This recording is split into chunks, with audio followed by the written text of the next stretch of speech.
Praise the lord. దేవునికి స్తోత్రం కలుగును గాక. ఆమేన్.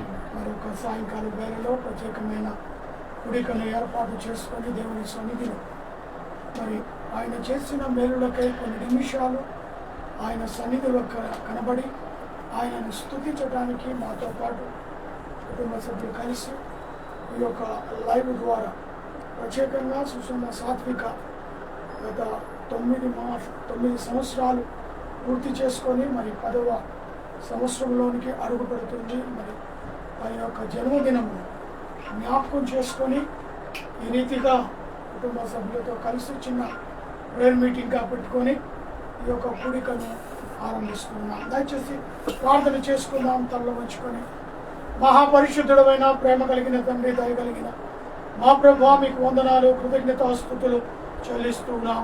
యేసుదేవా, నమ్మకమైన మా ప్రభువా, మీకు వందనాలు.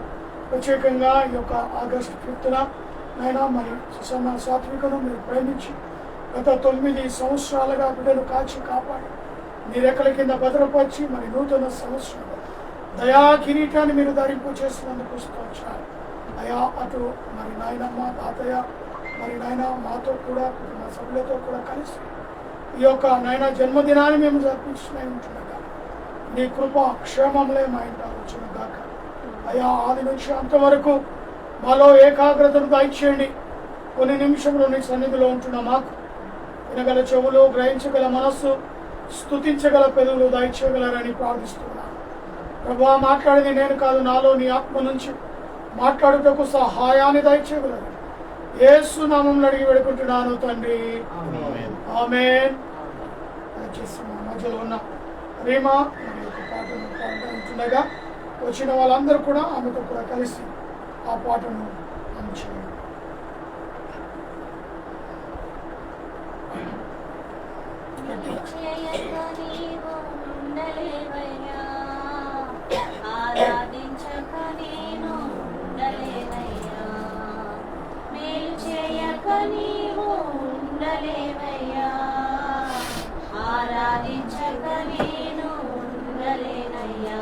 యేసయ్యా యేసయ్యా యేసయ్యా యేసయ్యా యేసయ్యా యేసయ్యా యేసయ్యా యేసయ్యా నిన్ను నమ్మినట్లు నేను వేరే ఎవరిని నమ్మలేదయ్యా. నీకు నాకు మధ్య దూరం తొలగించావు, వదిలుండలేగా.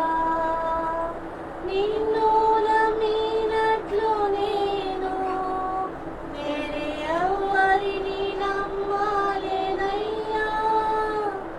నీకు నాకు మధ్య దూరం తొలగించావు, వదిలుండలేక.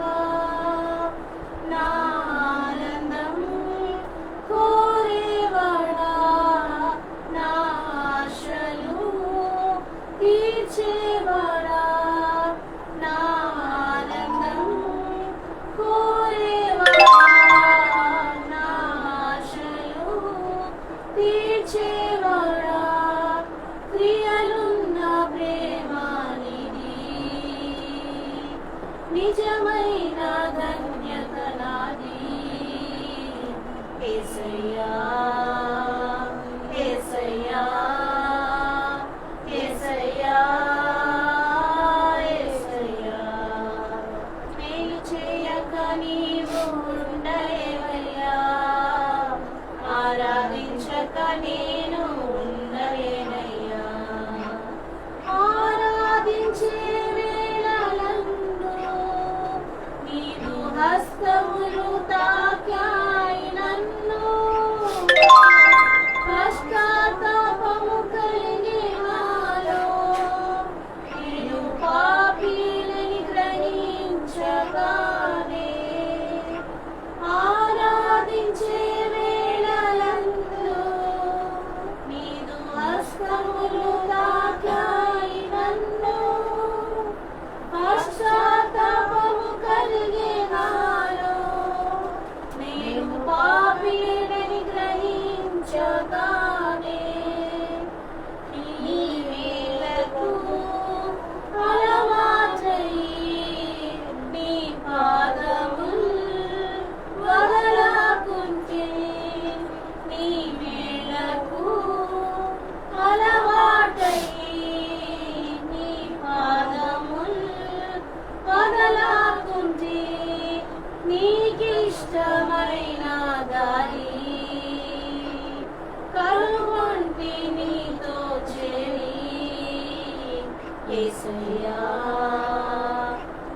యేసయ్యా యేసయ్యా యేసయ్యా మేలు చేయక నీవు ఉండలేవయ్యా ఆరాధించక నేను ఉండలేనయ్యా పాపములు చేశాను నేను నీ ముందర తల ఎత్తలేను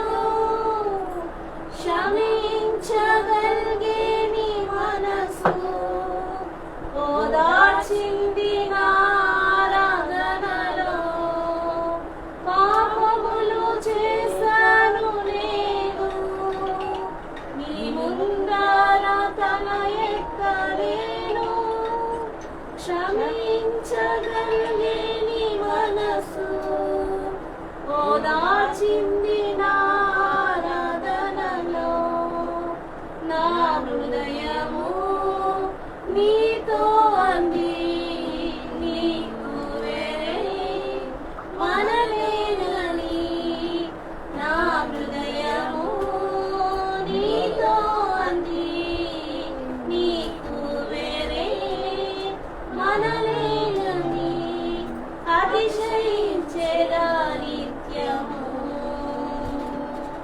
నిన్నే కలిగినందునా యేసయ్యా యేసయ్యా యేసయ్యా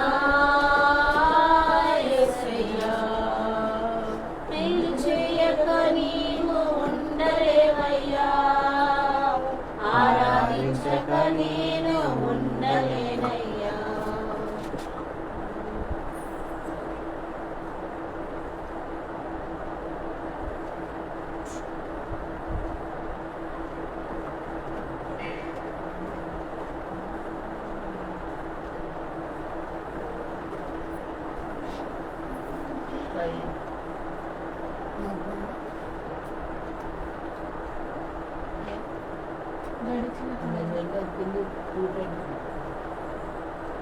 గడచిన కాలం కృపలో మమ్ము కాచిన దేవానికి స్తోత్రము పగలు రేయి కను పాపవలే కాచిన దేవానికి స్తోత్రము మమ్ము దాచిన దేవానికి స్తోత్రము కాపాడిన దేవా నీకే స్తోత్రము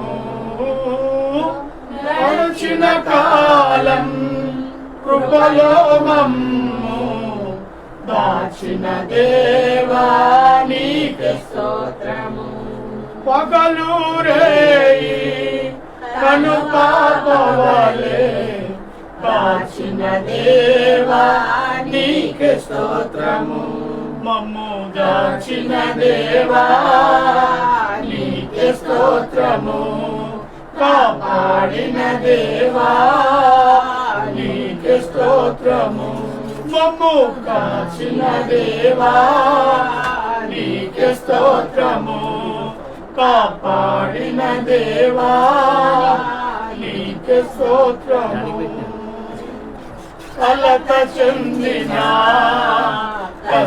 కష్టకాలమున కన్న తండ్రివై నన్ను ఆదరించిన కలుషమునాలో కానవచ్చిన కారణక నన్ను కరుణించిన కలత చెందిన కష్టకాలమున కన్న తండ్రివై నన్ను ఆదరించిన కలుషమునాలో కానవచ్చిన కారణక నన్ను కరుణించిన దేవా నీకే స్తోత్రము కాపాడిన దేవా నీకే స్తోత్రము కరుణించిన దేవా నీకే స్తోత్రము కాపాడిన దేవా నీ నీకే స్తోత్రము. గడచిన కాలం కృపలో మమ్ము కాచిన దేవా నీకే స్తోత్రము. లోపములెన్నో దాగి ఉన్నను సరిచేసి నన్ను నడిపించిన కృంగజీసిన బలపరచి నన్ను దీవించిన లోపములెన్నో దాగి ఉన్నను సరిచేసి నన్ను నడిపించిన బలహీనతలే కృంగజేసిన బలపరచి నన్ను దీవించిన దేవా నీకే స్తోత్రము. దయ చూపిన తండ్రి నీకే స్తోత్రము. దీవించిన దేవా నీకే స్తోత్రము. దయ చూపిన తండ్రి నీకే స్తోత్రము. గడచిన కాలం కృపలో మమ్ము దాచిన దేవా నీకే స్తోత్రము. పగలు రేయి కను పాపవలే దాచిన దేవా నీకే స్తోత్రము. మమ్ము దాచిన దేవా నీకే స్తోత్రము. కాపాడిన దేవా నీకే స్తోత్రము. మమ్ము దాచిన దేవా నీకే స్తోత్రము. కాపాడిన దేవా నీకే స్తోత్రము. హల్లెలూయా. దేవునికి స్తోత్రం కలుగును గాక. మరి సాయంకాల వేళలో పద్మ మన మధ్యలో ఉంటుంది కాబట్టి ప్రార్థనలో తన యొక్క మన్మరాలు దేవుడిచ్చిన గొప్ప దయా కిరీటాన్ని ధరింప చేసుకున్నది. గత 9 సంవత్సరాలుగా దేవుని కృపలో భద్రపరచబడి మరి 10వ సంవత్సరంలోనికి వలనయుంచిన కుమార్తె విషయంలో ప్రభు సన్నిధిలో ప్రార్థించాలని కోరుతున్నాను.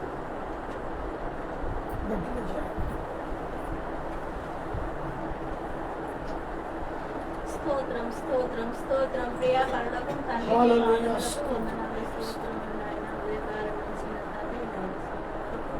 ప్రభు కాచి కాపాడి సజీలికల ఉంచిన విధానమైన చెల్లించుకుంటున్నాను తండ్రి.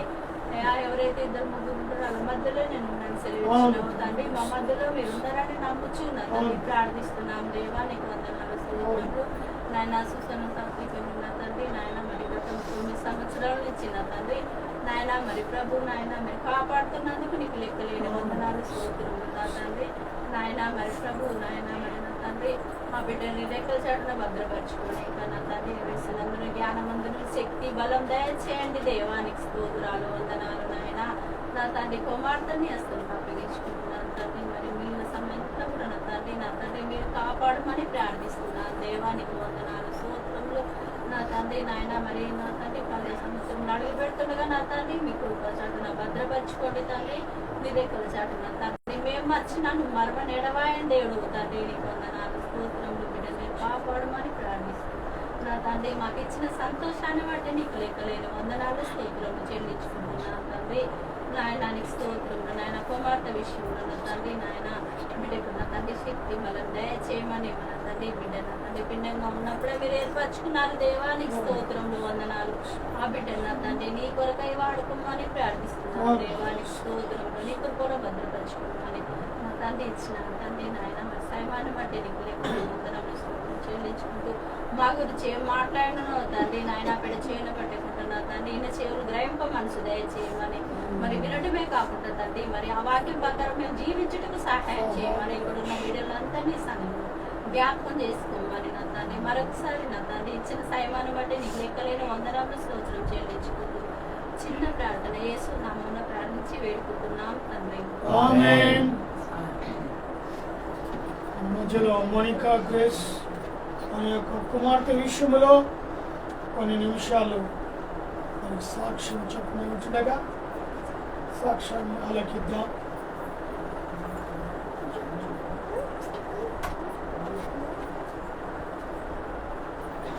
దేవుడి పేరిట అందరికీ వందనాలు. Praise the lord. అండ్ ఈరోజు సుజానా బర్త్డే. అంటే లైక్ 9 సంవత్సరాలు దేవుడు తనని కాచి కాపాడి ఇటువంటి సమయంలో కూడా తనని మీరు దేవుడు కృపలో మేము తనని పెంచులాగిన దేవుడు మాకు సహాయం చేస్తున్నాడు. చదువు విషయంలో కానివ్వండి, పెద్దల విషయంలో లేదా దేవుడి విషయంలో కానివ్వండి, ప్రతి విషయంలో ముందుండి దేవుడు మాకు ప్రతి విషయంలో సహాయం చేస్తున్నాడు. అండ్ సుజానా విషయానికి వచ్చేసరికి హెల్త్ పరంగా కావచ్చు లేదా తన స్టడీస్ పరంగా కావచ్చు, ఎటువంటి అనారోగ్యం ఏమీ రాకుండా గత సంవత్సరం అంతా దేవుడు తనని కాచి కాపాడాడు. చిన్న జ్వరం కూడా రానియకుండా దేవుడు తనని కాచి కాపాడినందుకు దేవుడికి వందనాలు. అండ్ అదేవిధంగా తల్లిదండ్రులమైన మాకు ఆ బిడ్డ ఎట్టి పరిస్థితిలోనూ సంతోషం పెట్టే బిడ్డలాగానే మాతో ఉంటుంది. అండ్ తన చదువులో కూడా ముందుండి క్లాస్లో అన్నిట్లో ముందున్న విధానం బట్టి దేవుడికి వందనాలు. అదేవిధంగా ఆ బిడ్డ విషయంలో మీరు ఇంకా ముందుగా ప్రార్థన చేయండి. ఆ బిడ్డ మంచిగా ఇంకా ఎదుగులాగున సహాయం కృపను దయచేయండి. మీ ప్రార్థనలు మా యొక్క కుటుంబాన్ని మీరే జ్ఞాపకం చేసుకోండి.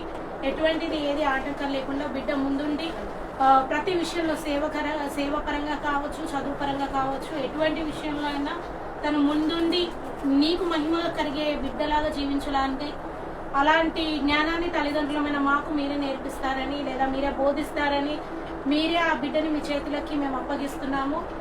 ఆ బిడ్డని ఏది చేసినా ప్రతి విషయంలో విజయకరంగా జయకరంగా జరిగిస్తారని నమ్ముచు ఈ చిన్న సాక్ష్యాన్ని దేవుడు దీవించి నాకు ఇటువంటి సమయం ఇచ్చినందుకు అయ్యగారికి వందనాలు తెలియజేస్తూ ముగిస్తున్నాను. సాక్ష్యము మరి నిజమే.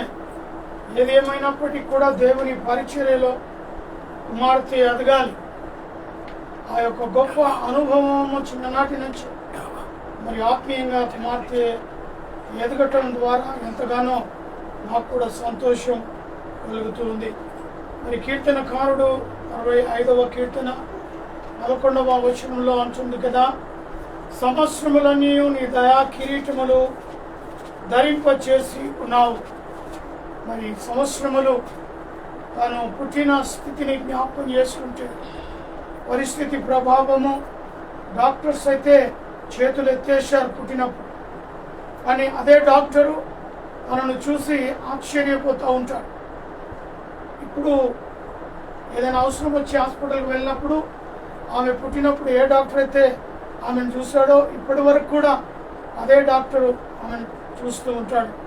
కాబట్టి ఆమె బ్రతకడం, ఆమె మరి ఈ రీతిగా ఉండటం అనే మన ఫ్యామిలీ కంటే కూడా డాక్టర్ చాలా హ్యాపీగా ఫీల్ అవుతూ ఉంటాడు పోయినప్పుడంతా. అంటే అంత పరిస్థితిలో కూడా దేవుడు తన చేయి విడవలేదు. అందుకే దయా కిరీటాన్ని తనకు ధరింప చేస్తూనే వస్తూ ఉన్నాడు. 1, 2, 3, 4, 5, 6, 7, 8, 9 సంవత్సరాలు. మరి 10వ సంవత్సరంలో కూడా తన కిరీటాన్ని ధరింప చేసిన దేవాతి దేవునికి ఏమిచ్చి తన రుణాన్ని మనము తీర్చుకోలేము.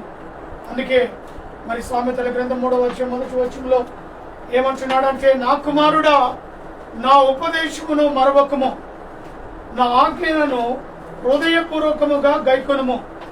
అవి దీర్ఘ ఆయువును సుఖజీవముతో గడుచు సంవత్సరములను శాంతిని నీకు కలగచేయు. ఎంత చక్కటి మాట అది. కుమారుడు అని పదాన్ని దగ్గర కుమార్తె అని కూడా మనం పెట్టుకోవచ్చు. నా కుమార్తె నీవు మరి దీర్ఘ ఆయు సుఖజీవముతో గడుచు సంవత్సరములు శాంతిని నీకు కలగచేయును. మరి ఎప్పుడు ఆయన ఉపదేశములను, ఆయన ఉపదేశం అంటే ఆయన బోధ, దేవుని వాక్యాన్ని విని ఆమెతో పాటు మనం అందరము కూడా ఈ వాక్యాన్ని వినటానికి దేవుడు కృప చూపించాడు. వాక్యము ద్వారా, ఉపదేశము ద్వారా మరి ఆ యొక్క జ్ఞానాన్ని దేవుడు మనకిస్తాడు. హృదయపూర్వకముగా గైకొనే స్థితిని ఇస్తాడు. ఈ చెవులో విని ఈ చెవులో విడిచిపెట్టేది కాదు.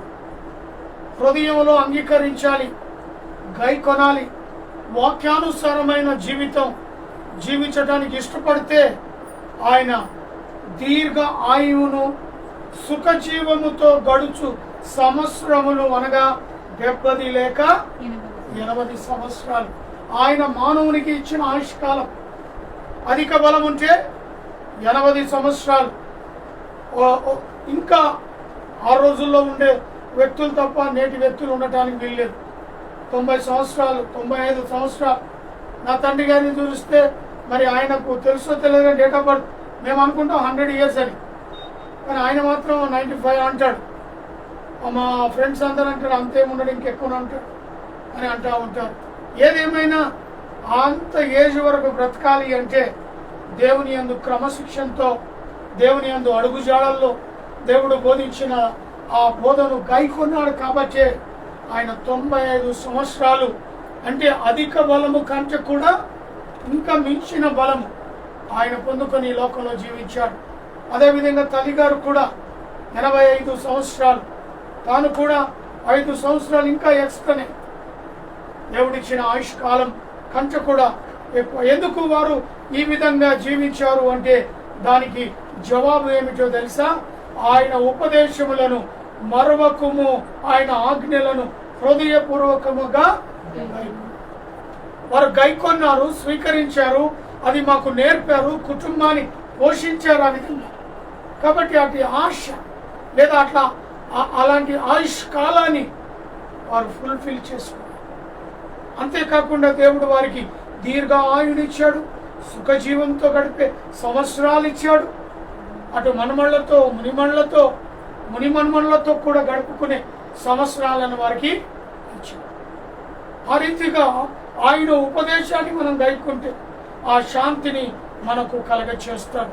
5వ వచనములో నీ స్వబుద్ధి మీద ఆధారము చేసుకునక నీ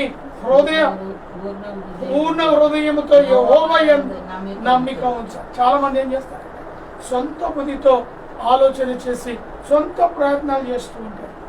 వాటన్నిటిలో ఏమైపోతారు, ఫెయిల్ అవుతూ ఉంటారు. ఒకటి పట్టుకుంటారు, అది ఫెయిల్ అవుతారు, ఇంకోటి పట్టుకుంటారు, ఇంకొకటి ఫెయిల్. చివరిగా చేతులు కాలినాక ఏం చేస్తారు, ఆకులు పట్టుకుంటారు. అప్పుడు సరి అయిన పద్ధతిలో వెళ్ళటానికి ఇష్టపడతారు.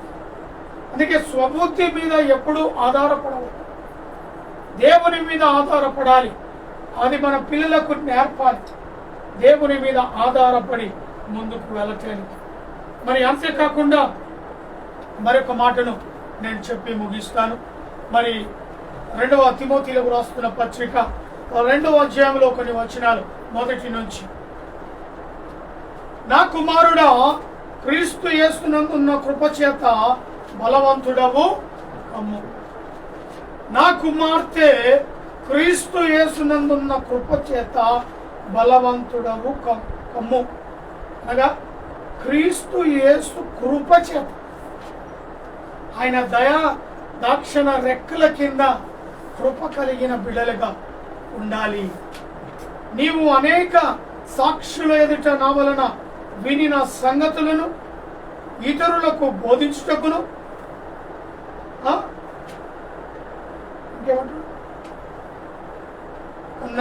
నమ్మకమైన మనుషులకు అప్పగించుటకును, క్రీస్తు యేసు యొక్క మంచి రాను వారి వలె నాతో కూడా శ్రమలను అనుభవించుము. ఇక్కడ శ్రమలు రావద్దు అంటారు. క్రైస్తవులకు ఏమి రావద్దు అంటారు, శ్రమలు రావద్దు. నాకెందుకు వస్తాయి, నేను యేసు నమ్ముకున్నా కదా, బాప్తిజం తీసుకున్నా కదా, చర్చికి వెళ్తున్నా కదా, ఇంట్లో ప్రేయర్ మీటింగ్ పెట్టుకుంటున్నా కదా, నాకెందుకు వస్తాయి? వస్తాయి. శ్రమలను జయించువాడే ధన్యుడు. కాబట్టి ఆ యొక్క శ్రమలు వస్తాయి, కష్టాలు వస్తాయి, అన్నిటినీ ఓర్పుతో వాటిని ఏ విధంగా దాంట్లో నుంచి బయటికి పడాలో కూడా ఆయన మనకు నేర్పుతాడు. అందుకే కుమార్తెకు మేము అదే చెప్తాం, యేసు క్రీస్తుకు నీవు అనేకుల ఎదుట సాక్షి బిడ్డగా నువ్వు నిలబడాలి. నేనున్నా లేకపోయినా నా తరం తర్వాత మనమరాలు నడవాలి, నడిపించాలనే ఆశ, ఆ యొక్క కోరిక, పట్టుదల. అందుకని ఎవరో ఒకరు ఆయన సిలువను మోయాలి. ఆ భారభరితమైన స్వార్థ భారాన్ని భుజం మీద వేసి, అది చిన్ననాటి నుంచి అది నేర్పితే బిడ్డలు నేర్చుకుంటారు. ఆ తర్వాత 4వ వచనంలో సైనికుడు ఎవడు యుద్ధమునకు పోవునప్పుడు తన దండులో చేర్చుకుని వానిని సంతోష పెట్టవలెనని ఈ జీవన వ్యాపారంలో చిక్కుకొనడు. ఈ జీవన వ్యాపారములో చిక్కుకొనడు. 5వ వచనం, మరియు జట్టి అని వాడు పోరాడునప్పుడు నియమము ప్రకారం వాడి. ఇప్పుడు మనము యుద్ధములకు మన బార్డర్లో ఉన్న మిలిటరీ వారిని చూస్తాం. ఆ నిన్నటికి నిన్న న్యూస్ లో చూస్తుంటే కేరళ ప్రాంతంలో జరిగిన నష్టంలో మిలిటరీ వారు ముందున్నారు. హల్లెలూయా. వారు నిద్ర లేని రాత్రులు గడిచి అనేక శవాలను తీశారు. జట్టి అనేవాడు అలా ఉండాలి. కష్టం వచ్చినా నష్టం వచ్చినా వారికి నిద్రలు, ఆకలి, దప్పులు ఏమీ లేకుండా అక్కడ ఉన్న పరిస్థితిని బట్టి వాళ్ళు ఎంత మందిని రక్షించాలో అంతమందిని రక్షించటానికి మాత్రమే వారు ముందుకు వెళ్తారు. అది జట్టి అనేవాడు. ముందుకు వెళ్తాడు తప్ప వెనకకు మళ్ళీ పోరాటంలో ముందుకు వెళ్ళాలి. ఎప్పుడైతే ఇలాంటి పోరాటం, ఆత్మీయ పోరాటంలో కూడా నువ్వు ముందుకు వెళ్తే దేవుని చేత 6వ వచనం 5వ వచనం వచ్చి నీ ప్రకారం నేను ప్రకారము పోరాడితే వానికి కిరీటము దొరకదు. మరి అదే రీతిగా ఆ కిరీటము కావాలి, ఆ కిరీటాన్ని ధరించుకోవాలి, మనము వశపరుచుకోవాలి అంటే జట్టి అనేవాడు ప్రతి దానిట్లో ముందంజలో ఉండాలి. అందుకే ఈరోజు వాళ్ళ గురించి చాలా భారతదేశం అంతా కూడా ఆ యొక్క సైనికులను పొగుడుతా ఉన్నారు. ప్రాణ త్యాగాలు చేసి కూడా అనేకులను రక్షించారు. అలాంటి ఆత్మీయ జీవితం కూడా మనకు ఉండాలి. నశించిపోతున్న ఆత్మలు ఎన్నో ఉన్నాయి ఈ లోకంలో. వారిని యేసు క్రీస్తు మార్గంలోనికి తీసుకుని రావాలి. యేసు క్రీస్తు స్వంత రక్షకునిగా అంగీకరించే స్థితిలో మన పిల్లలకు నేర్పాలి. వారు నేర్చుకోవాలి. వారు ఇతరులకు నేర్పే స్థితిని, ఆ ఆత్మీయ అడుగు జాడల్లో నడిచే స్థితిని వారికి దేవుడు అనుగ్రహించాలి. అందుకే 130 కీర్తన ఒకసారి చూడండి. 130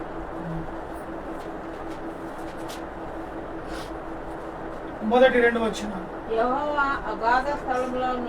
యెహోవా అగాధ స్థలములో నుండి నేను నీకు మొరపెట్టుచున్నాను. నా ప్రార్థన ఆలకించుము, నా చేయొగ్గి నా ఆత్మధ్వనిని వినుము. యెహోవా నీవు దోషములను కనిపెట్టి చూసిన ఎడల ప్రభువా ఎవడు నిలవగలడు? ఉత్తగానే ఆయన దయా కిరీటం మనకి ఇస్తున్నాడు. ఆయన లెక్కలో, ఆయన తీర్పులోకి నువ్వు వస్తే పరిస్థితి ప్రభావం ఏముంటుంది? చేజారిపోతుంది. ఆయన మన దోషములను భూతత్వం పెట్టి చూసిండు అనుకోండి, ఆయన సన్నిధికి వెళ్తామా? దేవుడు ఎన్ని పాపాలు చేస్తే క్షమిస్తాడనే అనుకుంటాం. ఆయన ఒకవేళ ఈ స్థితి కలిగితే నా పరిస్థితి ఏమిటి?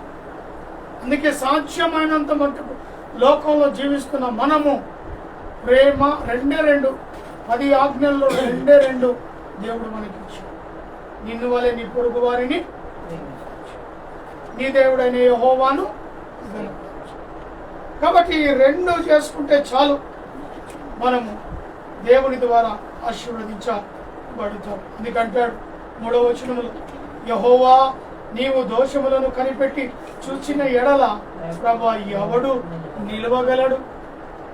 టీవీలో చూసినట్టు మనం ఎన్నోసార్లు సినిమాలు చూస్తూ ఉంటారు కదా, అలాగా మన చరిత్ర కూడా దేవుడు ఆయన దగ్గర పెట్టుకుంటే ఈజీగా ఎవరు ఏ పాపం చేశారో, ఏ దోషం చేశారో అది మన బిడ్డలకు నేర్పాలి. జీవించిన జీవిత కాలంలో ప్రభువైన యేసు నువ్వు ఎలా జీవించావో దానికి సాక్షిగా ఆయన కోర్టులో నువ్వు నిలబడతావు అనేది మన బిడ్డలకు చిన్నప్పటి నుంచి నేర్పితే దేవుడు తప్పకుండా వారిని చక్కటి క్రమశిక్షణైన మార్గంలో తీసుకొని వెళుతాడని ప్రభు పేరట మనవి చేసుకున్నాను. చివరిగా ఫిలిప్పీలకు రాస్తున్న పత్రిక 4వ అధ్యాయం 9వ వచనం, 4వ అధ్యాయం 9వ వచనం. మరియు మీరు నా వలన ఏమి నేర్చుకొని మరియు మీరు నా వలన ఏమి నేర్చుకొని అంగీకరించుకుంటారో నా యందు ఉన్నట్టుగా ఏవి వింటిరో ఏవి చూచితిరో వాటినే చేయాలట. అప్పుడు సమాధానం ఏం చేయాలట? దేవుని వాక్యాన్ని విన్నాం, దేవుడు చేసిన అద్భుత కార్యాలు చూస్తున్నాం. వాటి యందు ఏవి విన్నారో ఆ వాటిని చేయండి. అప్పుడు సమాధానకర్తయగు దేవుడు మీకు తోడై వాక్యానుసారమైన జీవితాన్ని జీవిస్తే, ఏ వాక్యాన్ని మీరు కట్టుబడి విని దానికి లోబడ్డారో అది మనల్ని ఏ స్థితికి తీసుకుని వెళ్తుంది? తన ఉన్నతమైన స్థితిలోనికి. సమాధానకర్తయగు దేవుడు మీకు ఎల్లప్పుడూ ఏమై ఉంటాడు? ఎవరు బిడ్డ ఒంటరిగా వెళ్తున్నా కూడా ఎవరు ఉంటారు బిడ్డతో? సో ఆ రకమైన ఆత్మీయ జ్ఞానములో చక్కటి వర్తమానముతో కూడిన మాటను వింటున్నాం. అప్పుడు 7వ వచనం, అప్పుడు సమాధాన ఆజ్ఞలను మించిన దేవుని సమాధానం యేసు క్రీస్తున మీ హృదయములను మీ తలంపులను కావలి ఉండును. చెడు ఆలోచనలు రాకుండా, చెడు తలంపులు రాకుండా అప్పుడు యేసు క్రీస్తు మన హృదయాలకు ఏమై ఉంటాడట? కావలి. అంటే దానికి మనం కావలి లేకపోతేనే ఇష్టానుసారంగా తిరుగుతున్నాం అనేది అర్థం చేసుకోవాలి. మనం ప్రభు మనల్ని విడిచిపెట్టాడు, ఆయన కావలి లేనట్టే.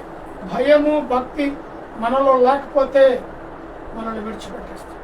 ఆయన మన హృదయాలకు మన తలంపులకు కావలిగా ఉంటాడంట. ఆయనలో నడిస్తే, ఆయనలో జీవిస్తే దేవుడు తప్పకుండా ఇటు కార్యాన్ని జరిగిస్తాడని బిడ్డకి ఇచ్చిన గొప్ప దయా కిరీటాన్ని బట్టి దేవాతి దేవునికి వందనాలు, కృతజ్ఞతాస్తుతులు చెల్లిస్తూ ప్రార్థన చేస్తున్నాం.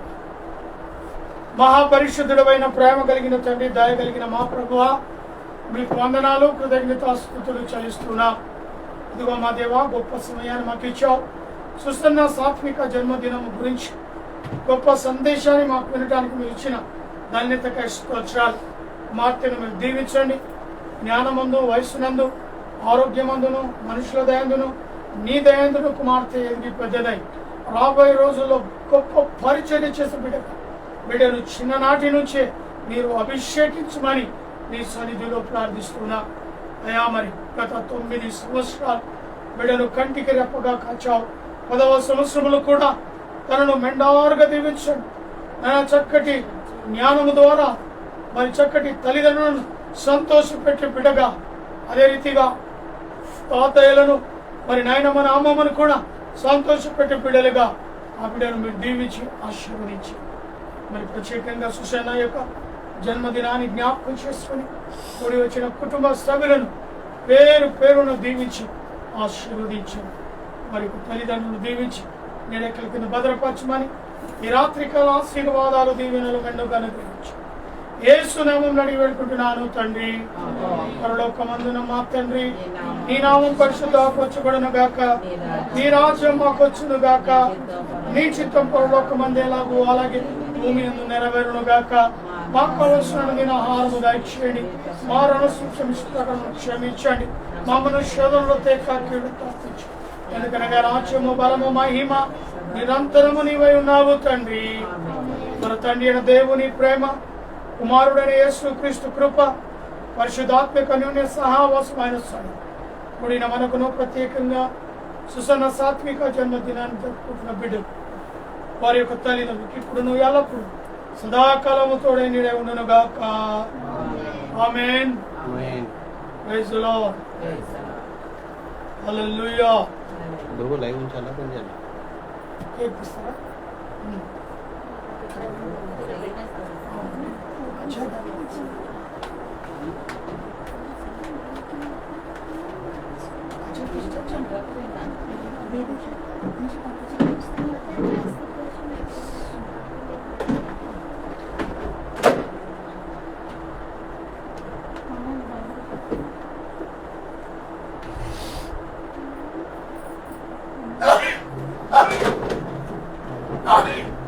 నాన్న లైవ్ ఆఫ్ చేయాలా అటు పెట్టి పెట్టాలి.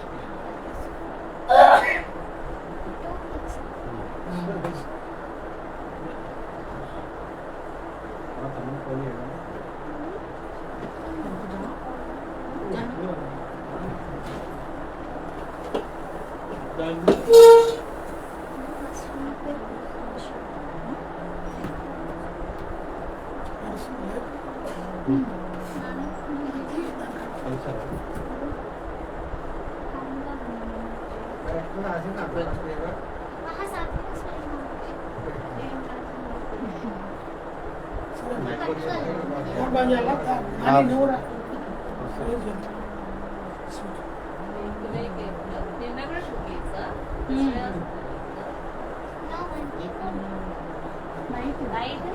నైట్